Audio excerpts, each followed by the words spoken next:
గన్నవరం మాజీ ఎమ్మెల్యే వల్లభనేని వంశీని పోలీసులు అరెస్ట్ చేసినట్లుగా విస్తృత ప్రచారం జరిగింది.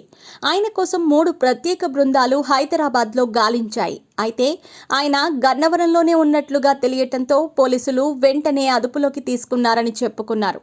కానీ ఆయనను అరెస్ట్ చేయలేదని కాసేపటికి పోలీసులు క్లారిటీ ఇచ్చారు. ఆయన ప్రధాన అనుచరులు 2 రమేష్, యూసుఫ్ పఠాన్లను అరెస్ట్ చేసినట్లుగా పోలీసులు చెబుతున్నారు. వల్లభనేని వంశీ ఆచూకీ పోలీసులకు తెలియలేదని తెలుస్తోంది. గత ఏడాది ఫిబ్రవరి 20న గన్నవరంలోని టీడీపీ ఆఫీస్పై వైసీపీ కార్యకర్తలు దాడులు చేశారు. కార్యాలయాన్ని ధ్వంసం చేయడంతో పాటు కొన్ని కార్లను తగులబెట్టారు. ఆ ఘటన సమయంలో తీవ్ర ఉద్రిక్తతలు ఏర్పడ్డాయి. దాడికి పాల్పడిన వారంతా వల్లభనేని వంశీ అనుచరులే. దాడిని ఆయనే పర్యవేక్షించారన్న ఆరోపణలు వచ్చాయి.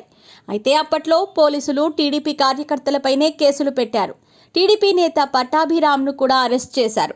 ప్రభుత్వం మారిన తర్వాత కృష్ణా జిల్లాకు ఎస్పీగా వచ్చిన గంగాధర్ రావు ఈ కేసు విషయంలో ప్రత్యేక దృష్టి పెట్టారు.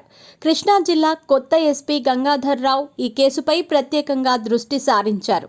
గన్నవరం టీడీపీ ఆఫీస్పై దాడి వ్యవహారంలో సీసీ ఫుటేజ్ ఆధారంగా నిందితులపై కేసులు పెట్టి అరెస్ట్ చేయటం ప్రారంభించారు.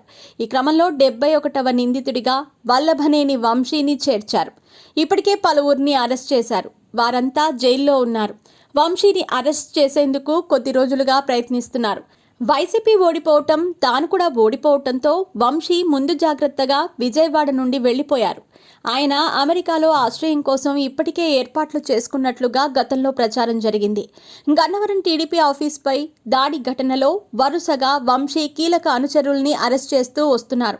తాజాగా యూసుఫ్ పఠాన్ అనే ఆయన ప్రధాన అనుచరుణ్ణి అరెస్ట్ చేశారు. దీంతో ఆయన్నే అరెస్ట్ చేసినట్లుగా ప్రచారం జరిగింది. చివరికి ఆయనను కాదని ఆయన అనుచరుణ్ణి అరెస్ట్ చేసినట్లుగా గుర్తించారు. టీడీపీ ఎమ్మెల్యేగా 2019లో గెలిచిన ఆయన వైసీపీలో చేరారు.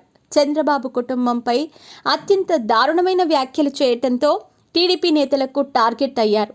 నారా లోకేష్ కూడా గన్నవరం పిల్ల సైకోను వదిలేది లేదని పాదయాత్ర సమయంలోనూ ఎన్నికల సమయంలోనూ చెప్పారు.